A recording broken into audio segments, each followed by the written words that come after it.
Hello students, आज हम शुरू करेंगे क्वेश्चन नंबर 6। हम सरल करेंगे। इसमें हमें दिया गया है कि उचित गुणधर्मों के उपयोग से निम्नलिखित का मान ज्ञात करो। तो इसमें हमें मान ज्ञात करना है। इसमें दो क्वेश्चन हमें दिए गए हैं। ये इसका फर्स्ट क्वेश्चन है और यहाँ पर सेकंड क्वेश्चन है। पहले हम फर्स्ट क्वेश्चन को सरल करेंगे। सरल करने का मतलब कि हमें इसका मान है वो ज्ञात करना है। तो मान ज्ञात करने के लिए सबसे पहले देखिए, इस क्वेश्चन को सरल करेंगे। पहली संख्या है 3/5, गुणा में लिखेंगे। आगे की जो संख्या है उसको ब्रैकेट हटा देंगे तो माइनस में 3/7। उसके बाद में माइनस यहाँ पर है 2/7 लिखेंगे। उसके बाद में जो गुणा का चिन्ह है यहाँ पर 3/2।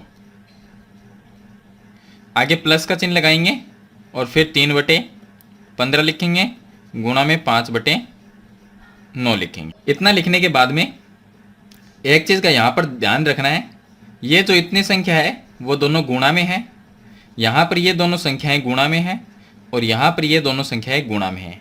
तो पहले उन संख्याओं को सरल करेंगे जिनके बीच में गुणा का चिन्ह आता है।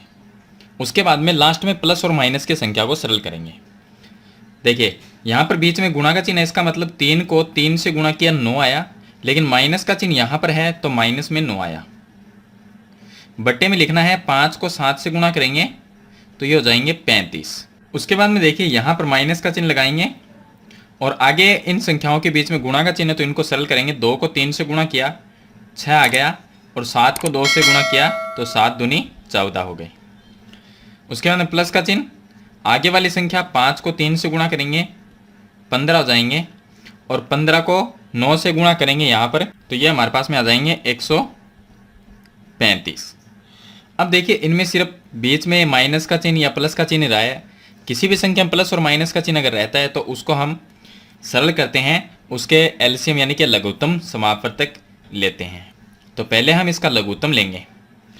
अब यहाँ पर 35, यहाँ पर 14 और 135, इनका लघुत्तम क्या आएगा तो हम अभाज्य गुणनखंड करके देख सकते हैं। तो अभाज्य गुणनखंड देखिए मैं आपको बताता हूँ। यहाँ हम इसको देखिए थोड़ा सा छोटा कर सकते हैं। संख्या में अगर किसी में भाग जाता है तो उसको छोटा कर सकते हैं। यहाँ पर ये 9/35 लिखेंगे क्योंकि इनमें भाग नहीं जाता, क्योंकि 9 में 3 का भाग जाता है तो 35 में 3 का भाग नहीं जाता है। इस तरह से दोनों में सेम संख्या का भाग जाना चाहिए। फिर माइनस यहाँ पर 6 में 2 का भाग दे सकते हैं तो यहाँ पर 14 में भी 2 का भाग हम दे सकते हैं।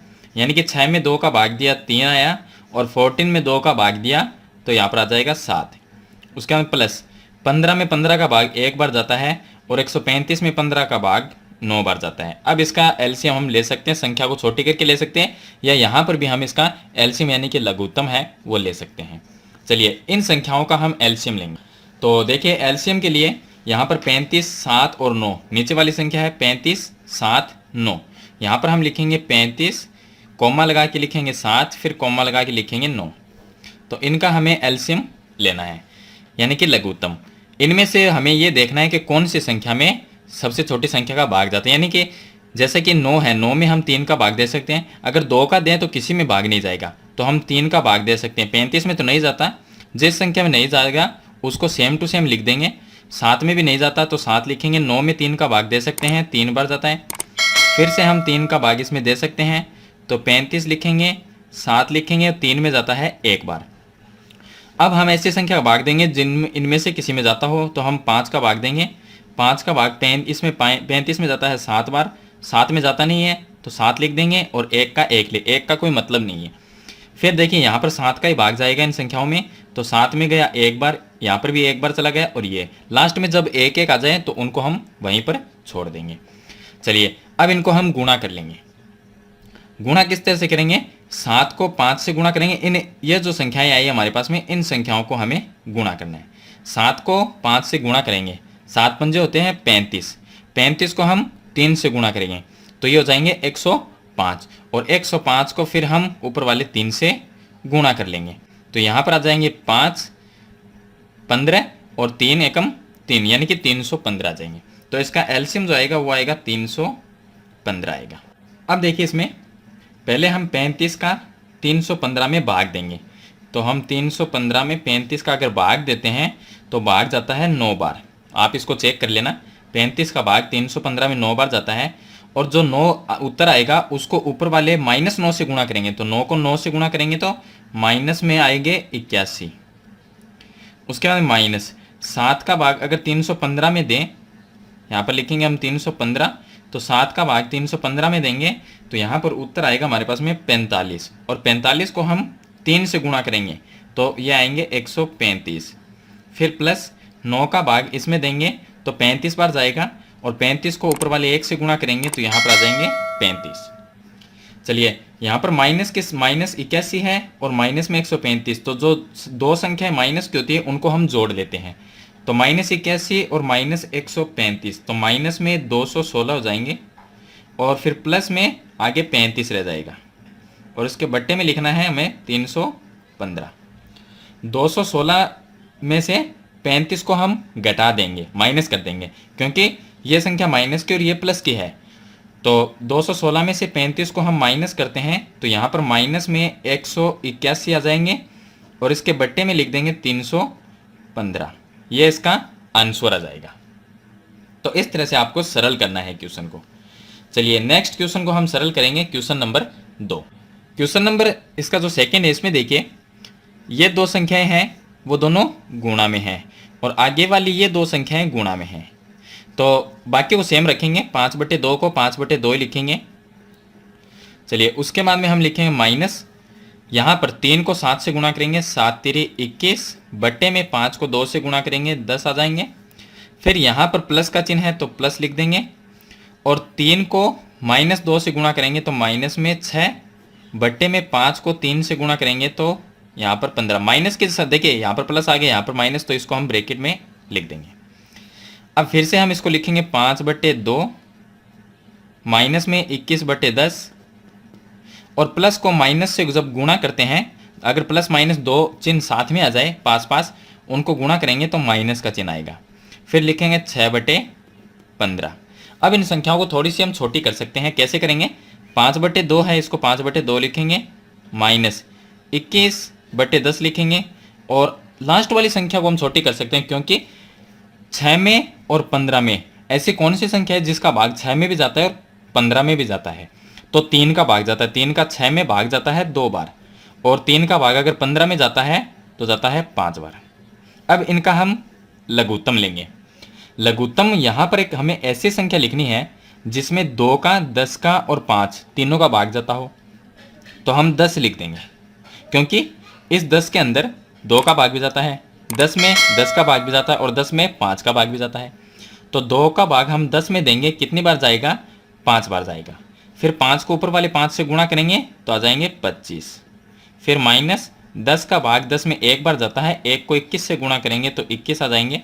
फिर माइनस 5 का भाग 10 में देंगे, 2 बार जाएगा, 2 को ऊपर वाले 2 से गुणा करेंगे तो ये आ जाएंगे 4। अब देखिए ये 25 हो गया, प्लस में 25 है, -21 और -4, तो ये भी ये माइनस में 25 हो जाएंगे, और बट्टे में 10 लिख देंगे।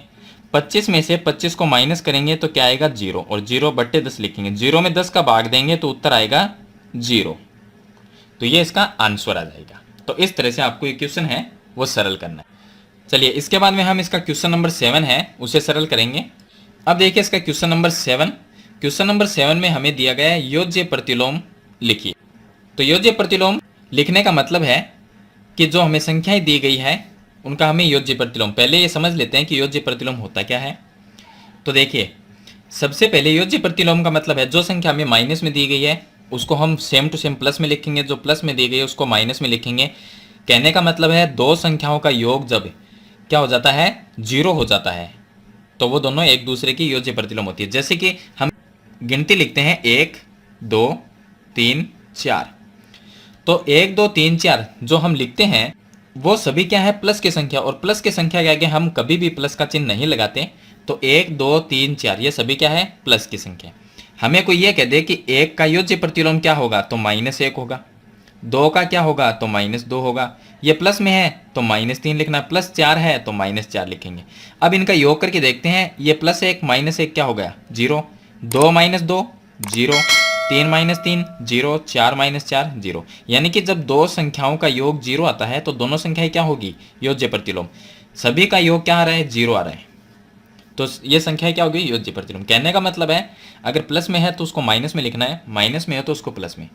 अब देखिए सबसे पहले हम पहला क्वेश्चन 7/9 सॉरी 7/19, 7/19 का योज्य प्रतिलोम लिखना है।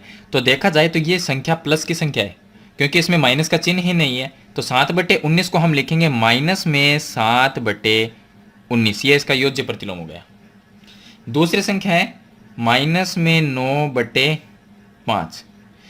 दूसरा जो सवाल है माइनस में 9/5, माइनस में 9/5 का मतलब ये संख्या माइनस की, तो हमें लिखनी है प्लस में, प्लस में लिखेंगे 9/5। तीसरी जो संख्या है -3/-7, इस पे थोड़ा सा ध्यान देना। देखिए ऊपर भी माइनस नीचे भी माइनस, ऊपर नीचे अगर माइनस आ जाए और बीच में बट्टा वाला चिन्ह आ जाए तो माइनस से माइनस कट जाता है। जैसे हम 5/5 लिखते हैं तो 5 से 5 कट जाता है, उसी तरह से एक जैसे चिन्ह है वो भी कट जाते हैं। तो ये संख्या हमारे पास में 3/7 रह गए, और 3/7 का मतलब है ये एक प्लस की संख्या है, ये प्लस की संख्या है तो इसका योज्य प्रतिलोम क्या होगा, माइनस होगा। तो हम लिखेंगे माइनस में 3/7, इस तरह से लिखना है। चलिए आगे संख्या है हमारे पास में 5/-9।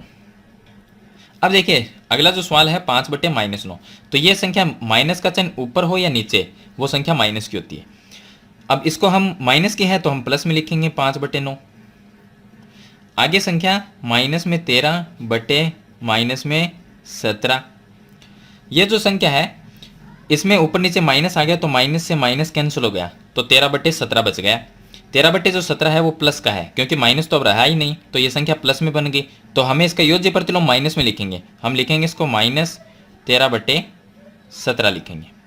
आगे वाली संख्या है हमारे पास में 21/-31। ये संख्या हम देखिए इसमें माइनस का चिन्ह है नीचे की तरफ, तो मैंने बताया ऊपर हो या नीचे हो तो ये संख्या क्या होगी, माइनस की संख्या है। माइनस की तो हम प्लस में लिखेंगे 21/31, यह इसका योज्य प्रतिलोम हो जाएगा। तो इस तरह से आपको योज्य प्रतिलोम है वो लिखना है।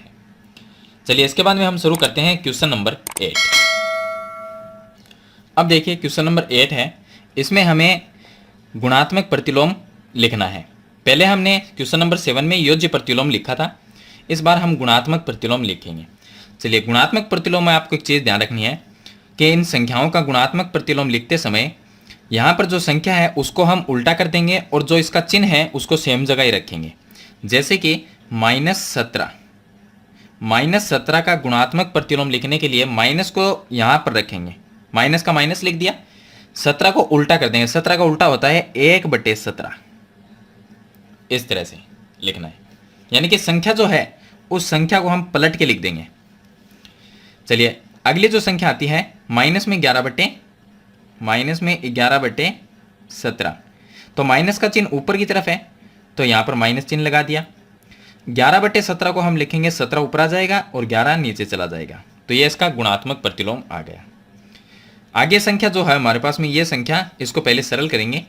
तो देखिए -1 को -3 से गुणा करेंगे तो ये बन गया प्लस में 3 और बट्टे में लिखेंगे 5। अब इसका गुणात्मक प्रतिलोम लिखने के लिए इसको सिर्फ देखिए इसमें चिन्ह तो है नहीं तो इस संख्या को पलट के लिख देंगे, 5 ऊपर चला जाएगा और 3 नीचे आ जाएगा। आगे हमारे पास में दिया गया है 13/-19, तो इसको हम क्या करेंगे, माइनस का जो चिन्ह है हमारे पास में इस माइनस को ऊपर की तरफ ले जाएंगे। देखिए यहाँ पर जो माइनस का चिन्ह है वो नीचे की तरफ है, तो यहाँ पर नीचे की तरफ लगा हुआ है तो इसको हम ऊपर, देखिए संख्या में चिन्ह माइनस का नीचे हो या ऊपर हो वो संख्या माइनस की होती है, तो इसको हम माइनस से, अब माइनस का चिन्ह ऊपर लिख देंगे या नीचे लिख दे, इससे कोई फर्क नहीं पड़ता। 13/19 है, इसको लिखेंगे हम 19/13, तो ये इसका गुणात्मक प्रतिलोम हो जाएगा। इस तरह से आपको लिखना है। अब देखिए इसकी पूरी डेफिनेशन मैं आपको बताता हूँ, परिभाषा कि क्या है ये। मैंने आपको एकदम शॉर्ट ट्रिक बताई है इसके कि आप किस तरह से लिख सकते हो गुणात्मक प्रतिलोम। इसका जो रीजन है वो ये है, जैसे कि पहली संख्या हमारे पास में -17 है, उसका अगर गुणात्मक प्रतिलोम हमें लिखना है तो हमें इसके पास में एक ऐसी संख्या लिखनी है कि दोनों को अगर गुणा किया जाए तो उनका योग आए हमारे पास में 1। तो देखिए इसको हम कौन सी संख्या से गुणा करें कि दोनों का उत्तर जो आए वो 1 आ जाए। तो इसको हम गुणा किससे कर सकते हैं? हम कर सकते हैं 1/-17 से कर सकते हैं। तो क्योंकि -17 से -17 कैंसिल हो गया, उत्तर आ जाएगा 1। तो अब गुणात्मक प्रतिलोम क्या हुआ? गुणात्मक प्रतिलोम जो यहां पर हमने लिखा था वो हुआ। आगे की संख्या है -11/17। इसका गुणात्मक प्रतिलोम मैंने आपको शॉर्ट तरीका बताया है इसका लिखने का, लेकिन इसका रीजन ये है कि इसको एक ऐसी संख्या से गुणा करेंगे कि इनका योग क्या आ जाए, हमारे पास में योग आ जाए। अब देखिए इसको ही उल्टी करके लिख देंगे, तो 17 ऊपर चला गया और 11 नीचे आ गया। लेकिन यहाँ पर माइनस है तो ये माइनस हम यहाँ पर लिख सकते हैं, यहाँ पर लिखो या ऊपर लिखो, कोई इससे फर्क नहीं पड़ता है। तो -11 से -11 कैंसिल, 17 से 17, तो इनका उत्तर आता है 1। यानी कि कहने का मतलब है कि गुणात्मक प्रतिलोम वो होता है कि दो संख्याओं को अगर गुणा करें तो उनका उत्तर 1 आ जाए, तो वो गुणात्मक प्रतिलोम होता है। तो यहाँ पर गुणात्मक प्रतिलोम ये हो गया। अब इसमें माइनस का चिन्ह नीचे रखें या ऊपर रखें, इससे कोई फर्क नहीं पड़ता। हमने देखिए यहाँ पर जो इसका चिन्ह है वो ऊपर ही रखा है, तो इससे ऊपर या नीचे से इससे कोई फर्क नहीं पड़ता है। तो यहाँ पर यही मैं बता रहा था कि माइनस का चिन्ह नीचे है तो इसको हमने ऊपर लगा दिया, यहाँ पर नीचे लिख देते, इससे कोई फर्क नहीं पड़ता है। हमें सिर्फ इसका गुणात्मक प्रतिलोम लिखना है, ऐसी संख्या लिखनी है दूसरी, यानी कि ये संख्या है, इसका गुणात्मक प्रतिलोम ये है। अगर इन दोनों को गुणा किया जाए तो इनका जो उत्तर आएगा वो 1 आएगा। तो ये हो गया क्वेश्चन नंबर। अब देखिए हमारा क्वेश्चन नंबर 9। क्वेश्चन नंबर 9 है, इसमें हमें दिया गया है कि परिमेय संख्या 5/7 को -7/15 के व्युत्क्रम से गुणा करना है। व्युत्क्रम का मतलब होता है इसका उल्टा करना। तो देखिए परिमेय संख्या हमारी है 5/7, 5/7। इसको गुणा करना है, किसके साथ में करेंगे? ये जो संख्या है इसके साथ में गुणा नहीं करना है, इसका पहले व्युत्क्रम लिखना है। तो हम -7/15 जो हमें दिया गया है, इसका व्युत्क्रम क्या होगा? इसका व्युत्क्रम यानी इसका उल्टा, तो इसको उल्टा करेंगे 15/7, इसका उल्टा ये हो गया। इसमें माइनस का चिन्ह 7 के पास है, तो ये माइनस का चिन्ह हम 15 के पास में लगा देंगे। तो ये क्या है? व्युत्क्रम। तो 5/7 है, इसको इस संख्या के व्युत्क्रम से गुणा करना है। अब हम 5/7 को गुणा करेंगे, व्युत्क्रम हमने लिख दिया, इससे गुणा इसको करेंगे, तो माइनस में 15/7। अब देखिए 15 को 5 से गुणा किया तो ये हमारे पास में हो जाएगा 75। 15 को 5 से गुणा करेंगे, ये आ जाएंगे 75, और वो भी माइनस में, बटे 7 को 7 से गुणा किया, ये आ जाएगा 49। तो ये इसका आंसर यानी उत्तर हो जाएगा। तो इस वीडियो में मैंने आपको क्वेश्चन नंबर 6, 7, 8 और 9 4 क्वेश्चन इस वीडियो मैंने आपको बताए हैं। अगर मेरे क्वेश्चन आपको अच्छे लगे तो इस वीडियो को लाइक और शेयर जरूर करना। अगर आप हमारे चैनल पर नए हैं तो चैनल को सब्सक्राइब करना, बेल आइकन का बटन जरूर दबाना, ताकि आने वाले वीडियो की नोटिफिकेशन है वो आपको मिलती रहे। आगे का जो क्वेश्चन है क्वेश्चन नंबर 10, वो मैं आपको नहीं बताऊंगा, उसमें रिक्त स्थान की पूर्ति है वो करनी है, तो इसलिए वो क्वेश्चन आप स्वयं देख सकते हैं, खुद भी पढ़ सकते हो उसको। और क्वेश्चन नंबर जो 11 है माध्य विधि वाला, उसकी एक अलग वीडियो मैं आपको बनाऊंगा, तो उस वीडियो में आपको कंप्लीट क्वेश्चन नंबर 11 है उसका आंसर मिल जाएगा। आज के लिए इतना ही, मिलते हैं नई वीडियो नए टॉपिक के साथ, तब तक के लिए थैंक यू।